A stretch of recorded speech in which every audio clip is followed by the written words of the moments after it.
was a revision to this letter. So I guess that would be an add-on.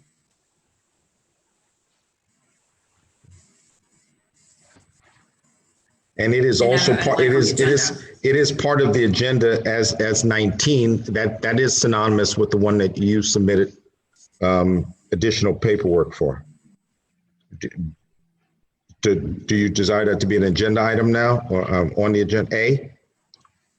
Council President, how would we normally handle something like this? I'm trying to, okay, I think I'm unmuted now. The amended letter is actually different from that because Right. it's a new item. So it's technically an add-on, and 19 would be information, and you'd be calling for the add-on. All right, so the 19 is for information. Item 20 is for information, and this is a question for Corporation Council.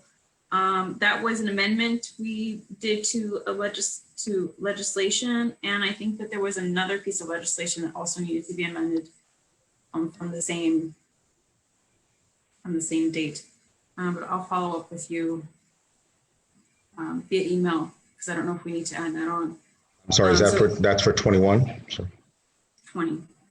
20 is for information. Thank you. 21 is for information. 22 and 23 are for information. 24 is for information. And 26 and 27 are called for. So to be clear, what is on the agenda is the add-on from DPW regarding the replacement of the armory roof. And that was the letter circulated this afternoon. That differs from 19, I'm sorry. Yes, it does. It's a different letter. Thank you, thank you. It's the same topic, but it's a different letter. Thank you. Yes. If I may, given our current situation, particularly from a financial perspective, I don't know how much this is going to cost, but I see that some things have been happening in the armory. Like what? What's been happening in the armory? Like in terms of the things that the walls are, exposed, or things of, based on the pictures that was shared. So right. So I'm thinking that some things have been happening. I don't know if what happened if things were taken down, but I'm just wondering about our financial situation now as it stands. Oops, my battery's low. And so how do we want to proceed? So that's my question. So let me specifically with regards to the armory, the proposals we received, the lowest bid or the lowest quote was $50,000. So this would not, the cost to replace the roofing structure at the armory to eliminate the leaking that is occurring would not exceed $50,000. The pictures that we saw with the walls being opened up was to deal with the moisture and the mold that was developing in the walls as a result of the leaking. So that was being performed by DPW maintenance staff. And they needed, that was the only way to remove the mold that had already developed in the walls, was to remove the sheetrock and remove the walls and allow it to air out and dry up and to prevent any further mold. But the only way to really do that is to replace the roofing structure and eliminate the leaking that's occurring. I think that also, if I read the letter correctly, it says it is to be done to restore the safety and integrity of the building, to permit its use as a potential testing site, quarantine, or emergency hospital bed center.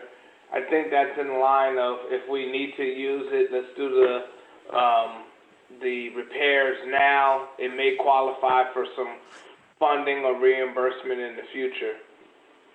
But I have not studied the issue enough to know. So that's my 2 cents. Right, and I think that makes sense because of its proximity to to various institutions, like even the hospital. It is close to the hospital. It's not safe currently in its state for the seniors to even return there. So it wouldn't be able to be used for the programs that were previously there. So I And the agree problem that. is that, oh, sorry, and we have grant money for those programs, so we're gonna have to address the building's status.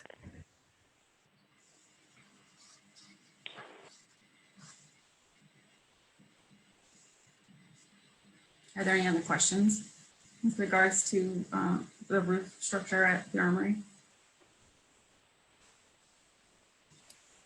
Councilman Parkinson, did we address your questions? She's on mute. I don't know if she's aware. No, I'm here. I'm here. So I mean, I heard a lot of things, and I'm just wondering where the money is coming from, initially. That's all. Well, it says the contingency fund. That's the line it's pointed to. The copy of the referral letter I have has contingency fund. Correct. That's what It's supposed to be $1 million, and to my knowledge, none has been used as of this point. Because we would have had to vote on it. So Oh boy. there should still be $1 million in it, I would think. Okay, so I know of a $10,000 sewer repair, but other than that, that's the only thing I know of. So we've gone down this road before in terms of identifying the contingency fund as payment for But different that's things. what the contingency fund is for. Okay, all right, got it. And since the state controller's in, maybe we'll get more cooperation. Does that complete your referrals, Councilwoman? Yes, it does complete my referrals at this time. Thank you. Councilwoman Duarte, if I may ask, if I can take you back to 14, was that an I also? Sir, that was an aye. I, and your 5, 6, and 12, I'm sorry. Where were you? We're called for. Human Resources, Thank you. Derek Thompson, Paging, Yes. Councilman Thompson. Yes, that would have to be read. I had 2 on the agenda. If I can have those read out for me, please. It was just One 2. is the transfer of the functions of the HR department. I don't remember what. Right. Have we come to a conclusion on that? Because I know we were contemplating. I think you all were given a presentation by esteemed counsel, Mr. William Wagstaff. I think you were gonna talk amongst yourselves about the feasibility of doing that. I've talked with a couple of council members individually, but I guess you need to discuss it collectively before you put it on the agenda. Okay, so that'll be called for, and that'll be called for until we can all gather information for that. What was the last one I had? And then you have a co-sponsor. Well, it looks like a response from the Parking Bureau for a summer fun at Hartley Park. Would that be for information? Yeah. That's information. That's all I had, those 2. That concludes your referral. Thank you. That concludes, Madam President. Thank you, sir. So good to see your smiling face. Public Safety and Codes. Thank you, Madam President. So items 2, 3, 9, 10, and 25 are all called for. That concludes my referral.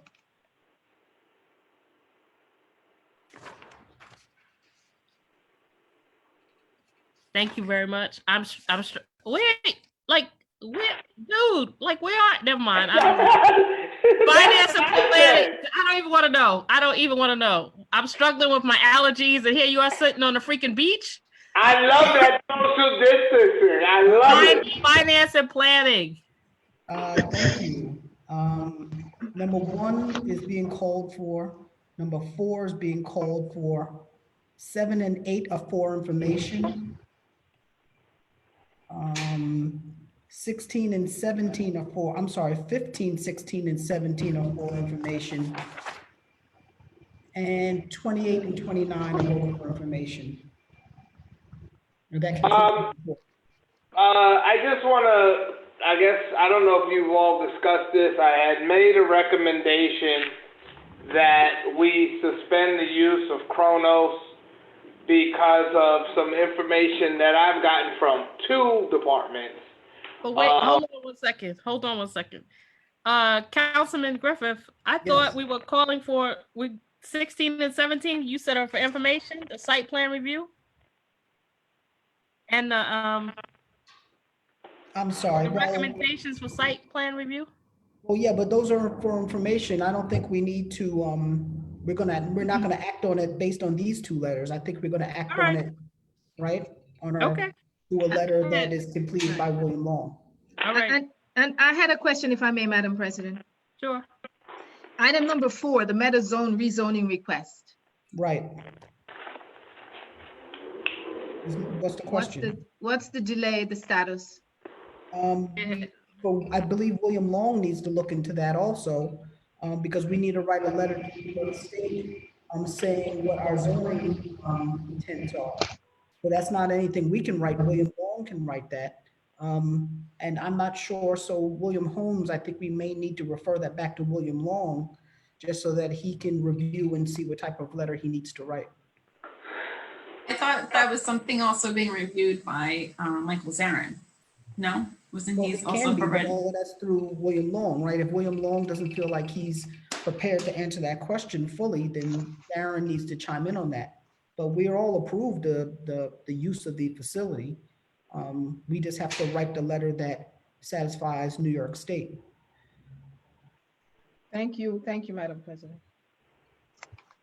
And then the last piece that I had is I hope everybody read my letter to the controller. I'm very prepared at this time to reduce all interest and all penalties that our honorable body can reduce, not only for this current year, but for all previous years. Not only are we doing that, but the county did it as well. The county did it for their towns. We're not able, the county isn't able to say how we collect our taxes. I'm willing to go down to 0% for an extended period of time for our taxpayers. The county tax bills have not even gone out yet, or at least I haven't received mine yet. So I'm interested in hopefully by, the sun is going in and out, I'm sorry. Hopefully by this Wednesday through Brian, our corporation counsel, we can get the county's letter kind of duplicate what the county wrote, reducing their interest and spread it over the next couple of months. We need to scale it back up to where we are, but we should leave a window open that taxpayers can be paying their taxes without any penalties at all. So that's for the city taxes, definitely we have control over. And I believe the county taxes, we have control over the interest and penalties. The county really wanted to bring the interest down to 0. The towns balked at that. They wanted it to be they wanted some beef in the game, and they had reasons for that. I think we could bring it down to 0 as long as we're not penalized from the county from doing that. So I need to call into Lyndon Williams because most people don't understand the complex questions that I've been asking to get to where our authority lies, right? So to know what we're allowed to do and what we're giving up. If it's on us, I think we can do it. But if the county says, whoa, city, you can't do that, then we need to correct our legislation. So, but I'm willing to. You know, cities collect taxes. That's the difference. That's why towns and villages do not. Cities are able to put in a 1.5%. It varies from city to city, the amount. So that's why we get to keep our own city tax, because we get to levy it. So towns and villages do not have that opportunity. Right. So I was, we all got the email from the very nice lady, Fatima, I forget what her, Pasquale, I think her last name was. She lives on Villa. We all received her email. I called her and I was on the phone with her for almost an hour and a half. And she's very knowledgeable of everything, not just finances or our city. She was deeply knowledgeable of everything. We broke it down. And I've conceded. I think, especially with this time, enough is enough. Barring the controllers on information giving, we still need to do it. People that can do it have already done it. People that need a little bit of help, we should give them the help. And the people that can't do it, they weren't going to do it anyway. So we should be able to give that middle third the support that we need at this desperate time. I'm going to work with Brian, and I think I need to call out the county legislator Lyndon Williams to fill the gap. I've also had some brief discussions with some folks on the school board about reducing their taxes. Because do we even know how much we get in interest? I'm sorry? Do we know how much we even collect in interest? How much Do we know? How much we collect now in interest? Yeah, do we know? No, I mean, I don't know. I mean, you only pay interest when you pay your taxes late. I mean, we have no guidance from the control at all. What percentage of people pay on time? What percentage of people pay through their mortgage, which means they pay on time? We don't know how many people are late. If they're late 1 year, 5 years, we don't know. But irregardless to all of that, what we can do is assist. And if people have the money, they'll pay it. And we shouldn't penalize them if they're not able to pay their tax bills for the end of this month. One of the key questions that I asked was how many people or how many properties taxes are paid through their escrow accounts. And I think I don't know what the percentage is, but if it's 50%, we're going to get those monies at least in this cycle. So that sets us in one place. And then my real question is, how much cash do we have? What cash flow do we have in order to survive? Because if we have money in our general fund, then we know we have some cushion to give the taxpayers some relief. And all of these things are things we need to know in order to make real decisions. But without that information, we can't just keep our taxpayers waiting until we get that information. What we need to do is give them the relief and trust in our taxpayers that they're going to pay as much as they can or everything if they can. And those who need the help will be able to use the help. And there's going to be a class of people that weren't going to be able to pay no matter how much help we've given them. So I'm prepared for that legislation to go through. And I think we need to relay that message before April 15th, because I don't want people nervous about paying a food bill or paying another bill that they need to pay, their kids' college tuition, I don't know what it may be, versus their taxes. So, and in the letter you see, I wrote that we already have a delay in paying anyway. We're already 60 something, 91 days behind. So I wish I knew what our cash flow implication was before we're doing this, but without that information, we have to do it anyway. I think, and it's up to the council to, vote the affirmative or not. Madam President, if I may.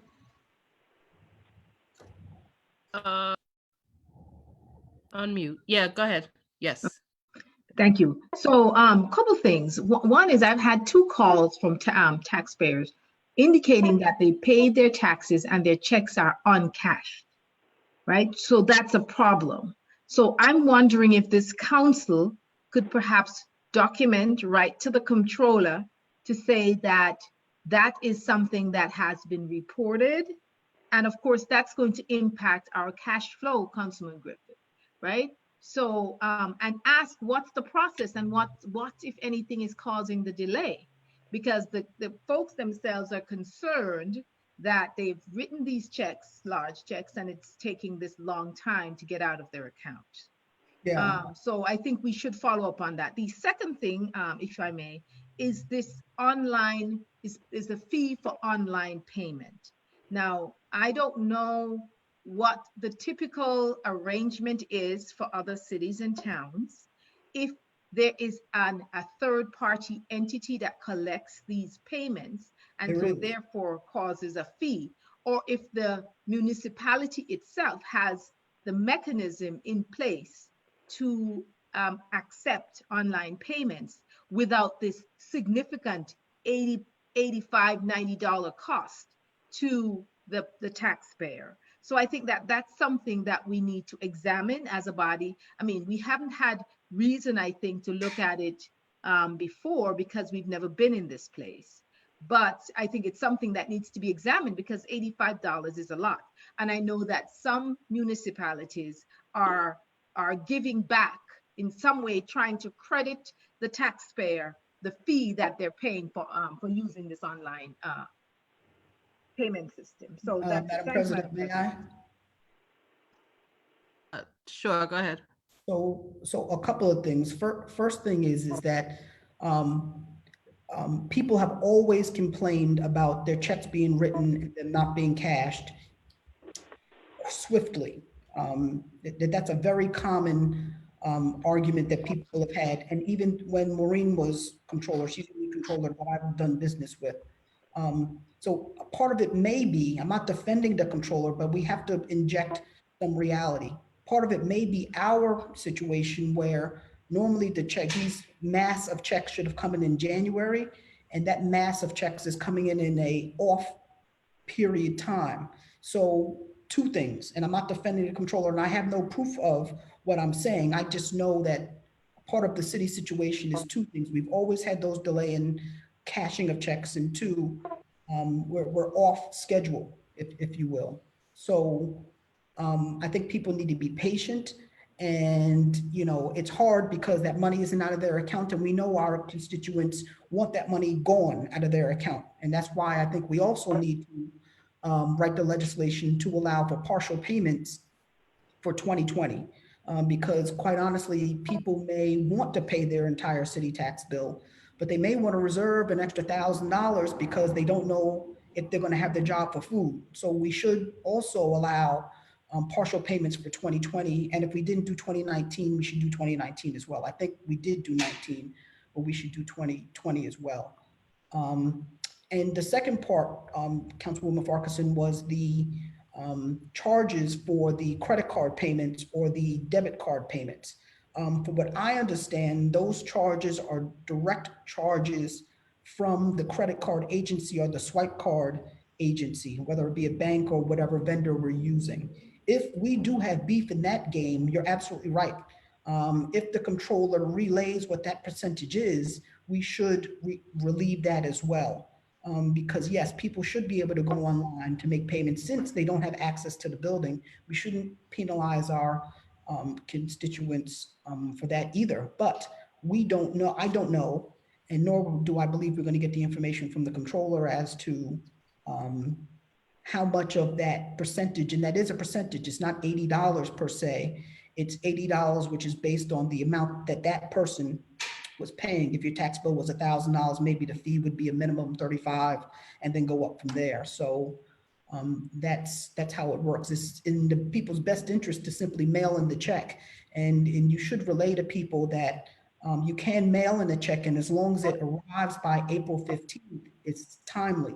And if I have my way, if they mail it even April 30th, it'll still be non-interest bearing, whether being a check. So I hope that reveals it out. And then that's the first thing that I said to Ms. Fatima, that you could simply mail in a check. And yes, we do have a lot of seniors. The reality is we have a lot of seniors and people that want to walk in that check and they want to hand it in and they want that stamp. We have a lot of constituents, unbelievable to me, constituents that pay in cash.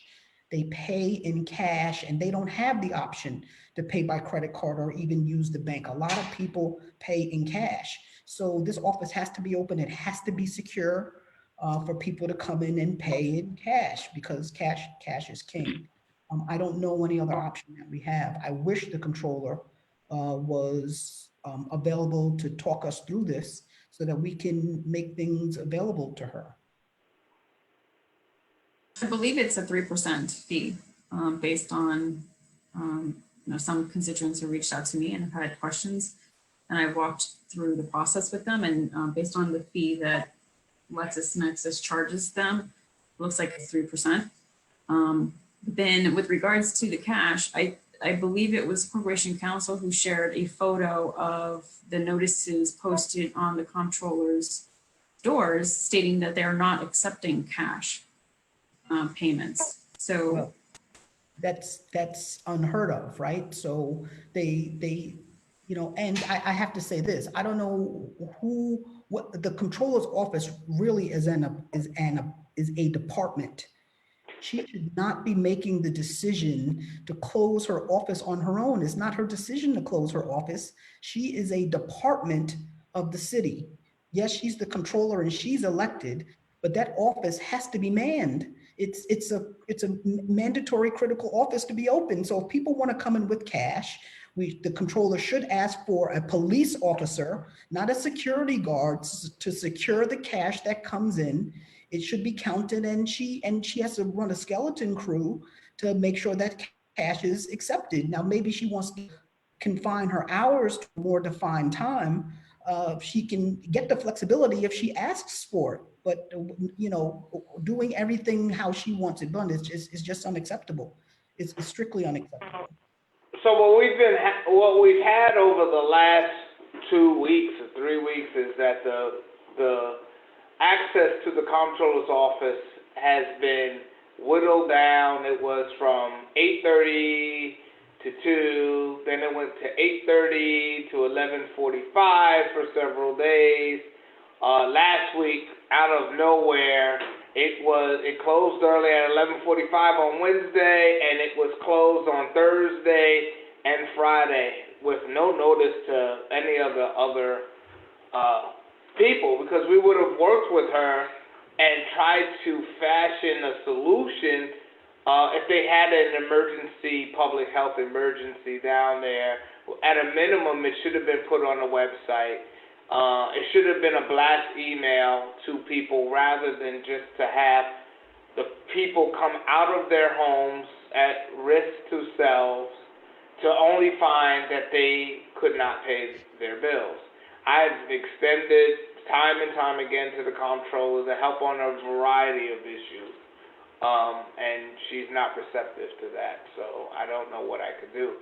The cash flow issue, I'm deeply concerned about, because the city is going to have several lines of attack on what the budget that you just passed. I mean, we're not going to get the ticket revenue. It's not going to be what we normally get. I mean, there's just so many areas, and I think you all are aware that the school district is looking to do their own thing with their taxes. That's going to be some loss of revenue, right? Because historically we were able to keep their interest and penalties. But no, these are losses that are like an X in the box right now. Nobody has any idea of what those numbers are, and that's pretty scary. And if I may, it's going to be not only a cost where the city loses the interest and the penalties, there's also the cost of double operating. Part of the benefit was the cost savings of one tax collector. Now we have 2 tax collectors. And it's double work. I can tell you that the school system is not looking forward to this at all. They're not prepared for it. They're not prepared to collect cash. The Board of Education building was not set up as a bank as ours was. They don't have a vault, right? So they're going to have to start an operation.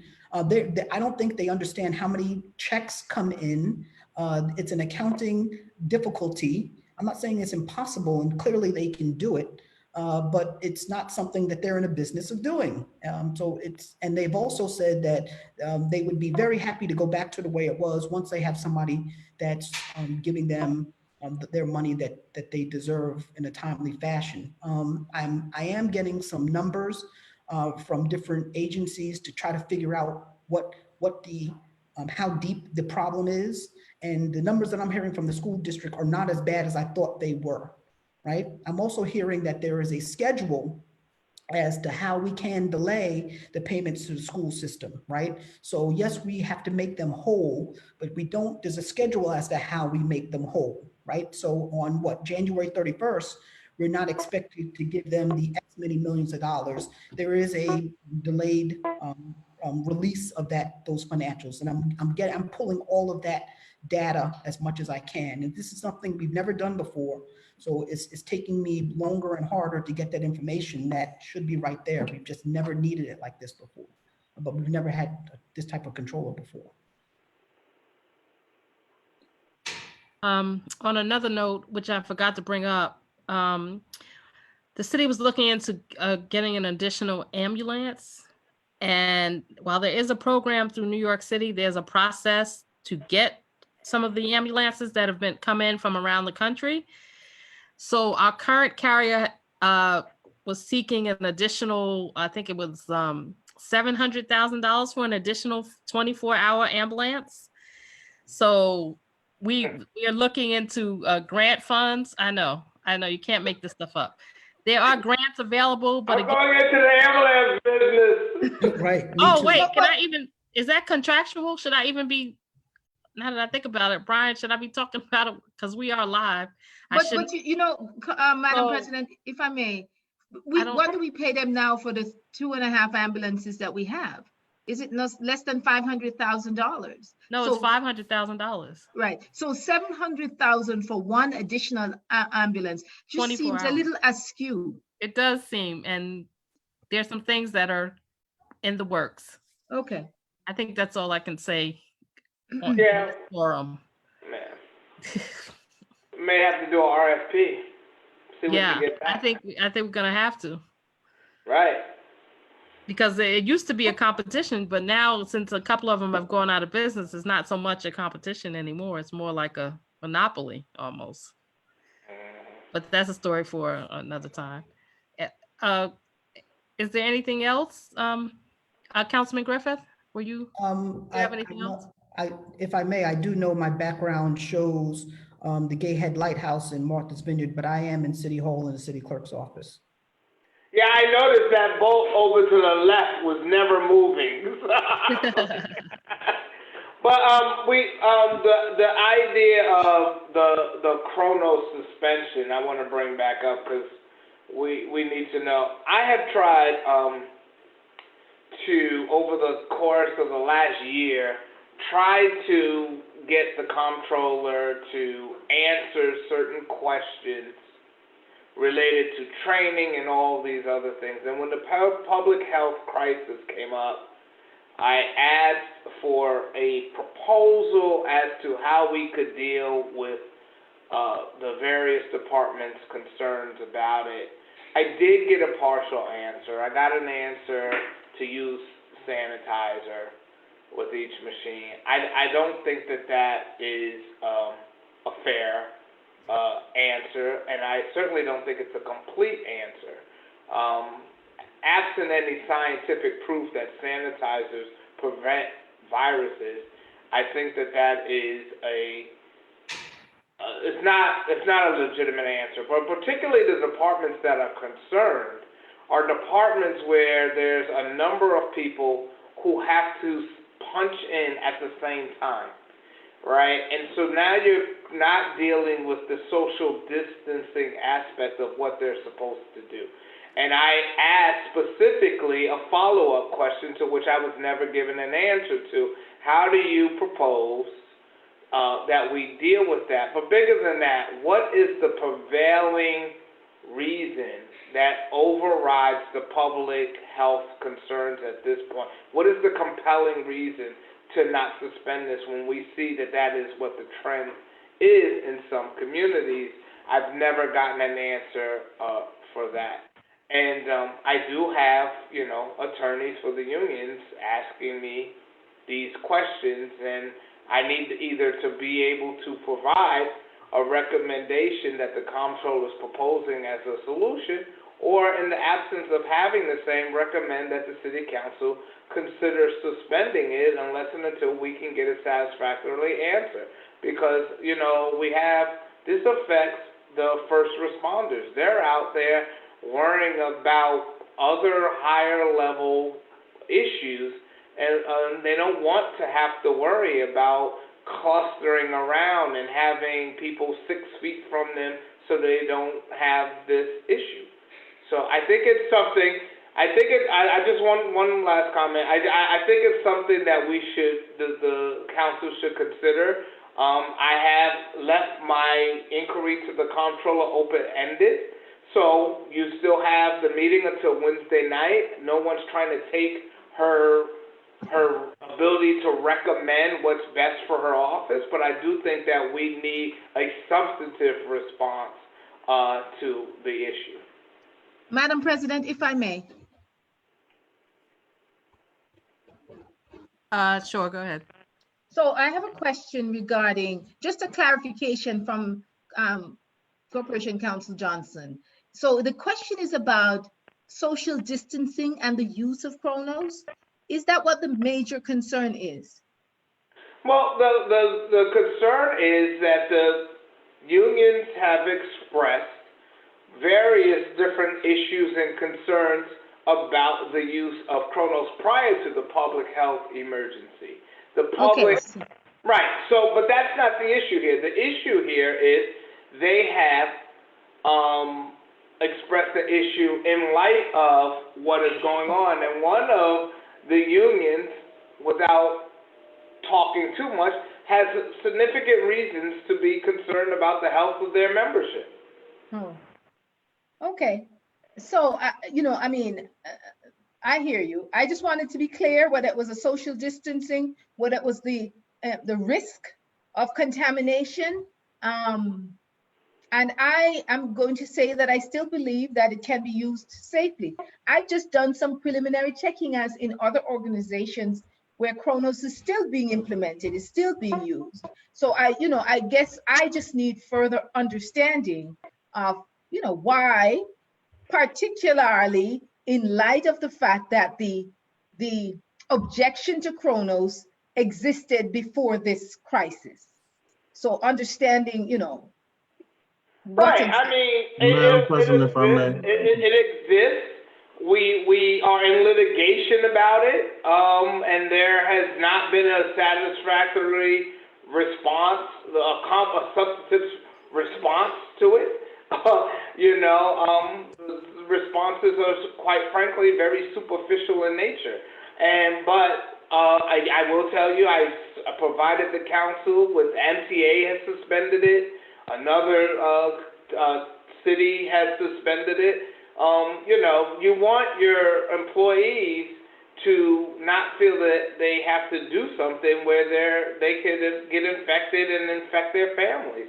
I mean, listen, it's for the comptroller to make recommendations that are sensible and that address those needs, and I have not really heard that. I mean, it might put her office in a complete shamble. I have no idea of knowing that, but what I do know is that I asked her as far back as March 23rd. I was given the sanitizer answer, and then I asked the follow-up question, well, what does that do for people who are want to practice social distancing, as is the law right now? And I did not get a substantive response on the issue. Councilman Thompson, you had something? Yes, I think it's very important that we entertain the fact of doing away with Chronos at this time, because we do have capable commissioners who can track timing. They talked about doing away with Chronos before because the comptroller was not paying people properly. And she was, misusing the information she was gathering from Chronos. We have to entertain the fact of taking away Chronos, because we have to make sure that our essential workers who are putting their lives on the line, we're at least looking out for them, making sure that they don't contract anything and bring it home to their families. That's the least we can do. I just want to say, that no one is opposed to, and I think most people appreciate a timekeeping system. I mean, it's unquestionable that you need to have one. I mean, and that was a recommendation for the state comptroller's office. But the thing is, it needs to be rolled out properly and be used as intended. It is not clear to me that that's what's going on. I have 4 lawsuits right now, and I've asked the comptroller for a meeting to discuss it, and she is not wanting to meet with me. And in addition to that, she has not been able to articulate why we are doing what we're doing. And so, I want to correct the stuff. I've well documented my efforts to try to bring us into compliance on these issues and make sure that that we do it correctly. Because on one hand, you're saying that you're saving money, but on the other hand, we're spending a ton on legal fees trying to defend something that is clearly defective. I may. I just want to be clear, the concern in addition to the social distancing is also because the way they clock in and clock out requires a fingerprint scan. And I think it's the physical touching of the screen by each of the members that is of concern, and being able to sanitize in between. But also just to, my understanding, Corporation Counsel, is that the MTA, you cited the MTA as an example of an organization that suspended the use of Chronos, but what they suspended was the requirement of a fingerprint scan. My understanding is that they're still using Chronos to log time, but they suspended the use of requiring the fingerprint scan. Right. So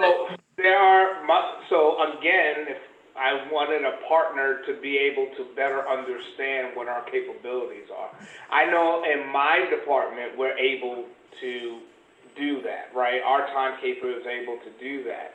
My understanding is, and I provided the Commissioner of the Department of Public Works letter to everyone, and he talked about what their limitations were.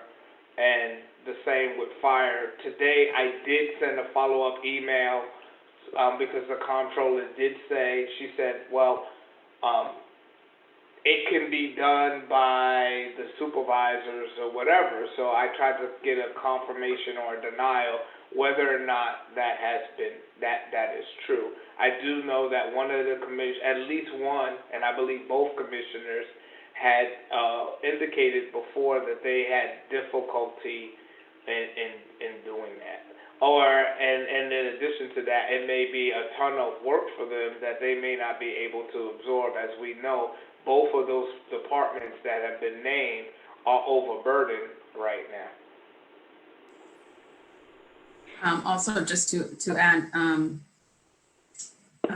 one of the things that the MTA is looking to do, besides adjusting the technology in order to be able to log employees' time when they come in and out, is that they have other technology like a touchless clock for workers to be able to log in and out. So Chronos has other capabilities. We know that. The question is whether it's something that's accessible and that we can implement. Right. Yeah, and the issue also, even with the Chronos, the overtime wasn't being paid purportedly, and now with anticipated FEMA reimbursement down the line, months later, you got to kind of keep track of hours too. So I'm not the expert in this area. I'm not not required to be the expert in this area. But the people that are making the recommendations have to be responsive to the inquiries that are being had when we're having difficulty in putting forth a system. Many people have not been trained. Some of the systems, some of the machines are not operational, and this we know. And so I did ask over a year ago, let's take a step back, let's take a look at this. Let's implement it responsibly to ensure that we are getting the benefit of the timekeeping system. I've been told, I can't confirm by others, that it's being used as a payroll system. It's not really intended to go that far, at least not the version that we have. And so therefore that is creating a lot of the difficulty. I don't know. I would defer to the comptroller if she would speak to me on these issues. all right, thank you, Corp Counsel. Is there anything else, Deputy Clerk? Is there anything else? I'm sorry, I have one more question, if I may. No, you didn't ask for the first 3 questions. No, go ahead. Go ahead. Thank you. Corporation Counsel. So then based on that, what is your recommendation at this time, or what are you asking of us? So what I'm asking is that over the course of the next day and a half, I would prepare the legislation. If we don't hear back from the comptroller, then you adopt it. I think that this is her time, right? From March 23rd, I've asked and I've sent. Listen, we get 10 emails a day. I mean, and I asked, and my office is always open. I'm not leaving here at 2 o'clock. I'm here at 7:15 trying to work on the city's problem. It's not a pat on my back. That's what you pay me to do. But I'm here. I'm here tomorrow. I'm here Wednesday until the city council meeting. If I were the comptroller, I would want my voice heard, but I would say substantive things for the board to consider. Thank you. Mute myself. You are very loyally. The legislation is requesting what exactly? Suspension of a certain amount of time, days? Suspending it until the public health emergency is over, and the social distancing is, the guidelines are not, taken, at a place. My desire is that during this time period, we could come together and iron out the difficulties so we could get the benefit that we're supposed to have from the system. So, Council President, may I?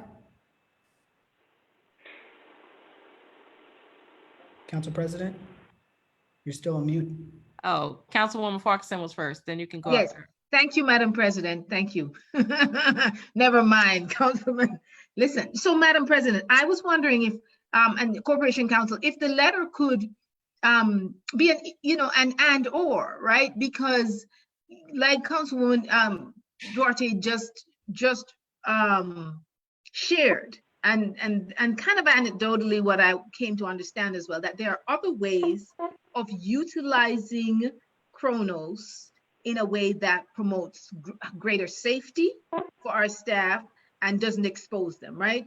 And so, because I read the state comptroller's report that strongly suggested that we use a time management system that was verifiable, right?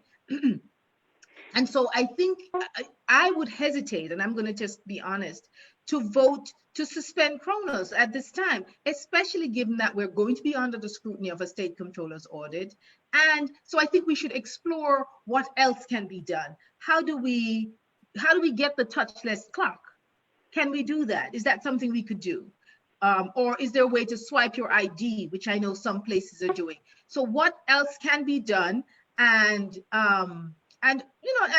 you could also say give consideration to the suspension if we can't accomplish any of those. But I think it shouldn't be just one option. Thank you, Madam President. Well, I agree with you. Hey, you're not up. Go ahead, Councilman Griffith. So my point is that Kronos, I think the issue with Kronos is the individuals touching the system at one particular time when they're coming in, and so many other first offenders doing it all at the same time.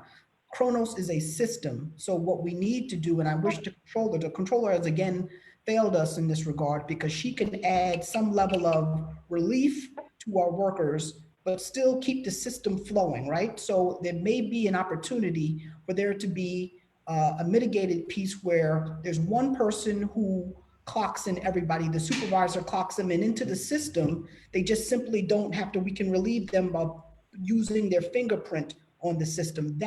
And then that Kronos time thing can move through. It's not the paper like we used to do, right? We used to have this paper system and the supervisor could have written anybody's name in. The state controller found a lot of little sneaky ways that our workers were thieving money from the taxpayers, right? And that's where Kronos came in. So yes, the way that you can not have somebody take your piece of paper and punch your piece of paper when you get in, I take Marcus's and I take Delia's also, and Delia's in 2 minutes after me.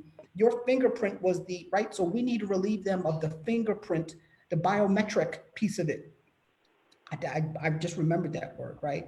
But somebody needs to still use the system, is my point. So somebody has to figure out what that is. If we say, you don't have to use Chronos, then people are just gonna, I was here and it's gonna be mass chaos again, and we can't have that. So maybe we need to relieve the workers of the biometric feature of Chronos, but the input of their time still needs to be there, because at the end of the day, we don't want firefighters getting overtime pay that they don't deserve. If they deserve it and they're there, absolutely.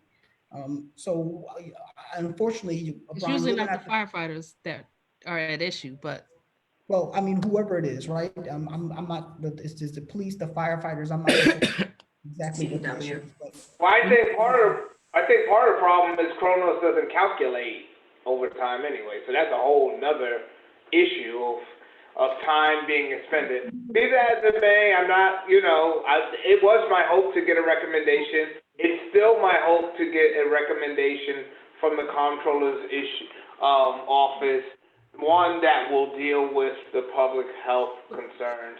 would we have to And do in the meantime, legislation? we could look at the overall system, but we gotta understand it.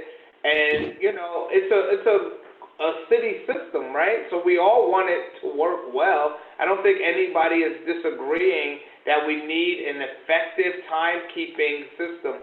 But I can tell you, based on the amount that we're litigating this, whatever we're thinking we're saving, we're spending trying to defend a system that has obvious problems.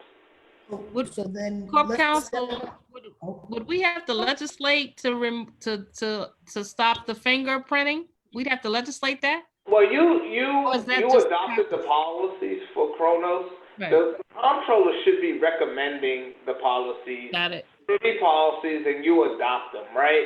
And that's, I don't know if she's ever really put forth a policy, a comprehensive policy. I know I've asked for some comprehensive policies, and I have not been able to get one. But so what this was just asking to purchase the system along with adopting that as the timekeeping system.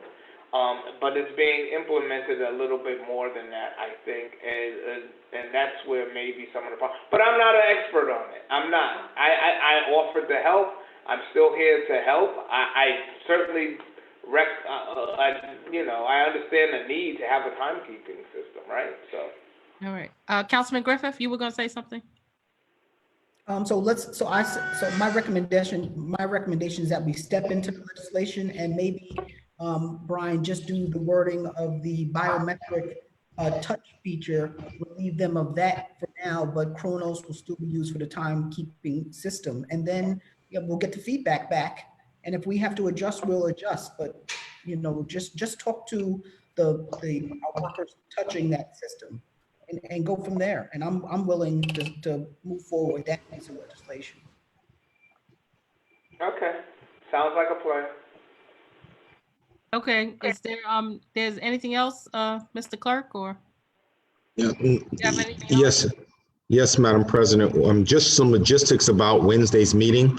We're still scheduled to have County Executive Latimer to join us, and I will confirm him in the morning. If he does attend, I'm going to suggest that he join our call, and he will video join unless he's limited capable, and then he'll call in like a phone number, just a regular call. Either way, I'm going to have him come in at 10 after the hour. That'll give us as late as 5 after the hour to start. If we start kind of not at the hour at 7 o'clock, and then we can do our Pledge of Allegiance, all those other things. Do a roll and then bring him in, and then he can go for what I believe it may be a 10 to 15 minute address, but I will confirm that with you all by tomorrow. Okay. Did somebody else said something? Am I on mute again? No, ma'am, you're good. Was someone else going to say something? I'm sorry. No, that was a chime. I think somebody had chimed in, and that's what happens. And that's why I couldn't hear the first few lines. When that chimes in, then your audio gets knocked out. Oh, okay. Did anyone have anything else? Have we taken any consideration to modify the legislative process? Because come Wednesday's meeting, I would prefer to call in. But then once we adopt legislation, is there any consideration for whether we take our vote as our signature, or do we physically have to come in and sign the legislation? Well, Well, council, I think you, in the chart, I think you have to attest to it. What's the exact terminology, Corp Counsel? I don't know it verbatim. But it's something like you have to attest by signature, something to that effect. Could we Right. suspend that? I mean, I suppose we could look down the line at some way of some. But it's in a charter, so that's not the same. I think we'd have to revise it by local law, right? If I'm not mistaken. Yeah. It has to be a physical signature in order to be valid. Madam President, Yes, sir. I was reviewing the charter as I do the night before. I'm getting feedback for some reason. What's the Oh. feedback? Is that me? I don't know. Is it better now? No, everyone has to mute. Everyone put yourself on mute and then it won't be feedback. It was just me. I had to mute because the councilman and I are closer. Try it now, please. And how's it sound now? Better? Okay. So I was reading the charter. I believe from what I was reading, the committee chair does not have to sign. The only required signatures is the council president and the clerk, and then the mayor thereafter. So from what I was reading in the charter, and please everybody correct me if I'm wrong, only the council president has to sign. Okay, I can confirm that. Good, there you go. I know how to read. So again, in these times, right? So I don't know if this is history, right? So in the past, it's very possible that council members wanted to have their name on their legislation, but it's not required in the charter, right? We do it because it's the pattern, but it's by charter, it's not required. Little did we know. Right, Madam President, if I may. They also, some organizations have explored digital signing of documents. So maybe that's something we could explore as well, or look into, as to how we, to keep the practice that has become a pattern. Well, I don't know, because based on what happened in the water department, I don't know that that's the way we want to go just yet. There has to be certain protections that are not available. It's legislation, it's not financial. So I think, that in itself offers us some protection. So just a suggestion, Madam President. Okay. Madam President, it can still be held, and I mean, it can be passed because you have our word visually, but it can still be signed as each council person comes into City Hall at a later date. They can still physically sign those documents. Yes, but it has to be before the Board of Estimate meeting, so, which is the following Tuesday, but. No, what I'm saying is, I get it. it's a given that the president signs. However, being that the council persons will want their names on their legislation, at a later date, they can go back and sign that legislation because it has already been met at the Board of Estimate. Okay. Anything else? Okay. Nah, I'm on mute again. Okay. Good night. Be well. Good night, folks. Thanks very much. Okay, thank Have you. a great evening. Stay safe. Good night. Okay. Be safe, be well. Bye.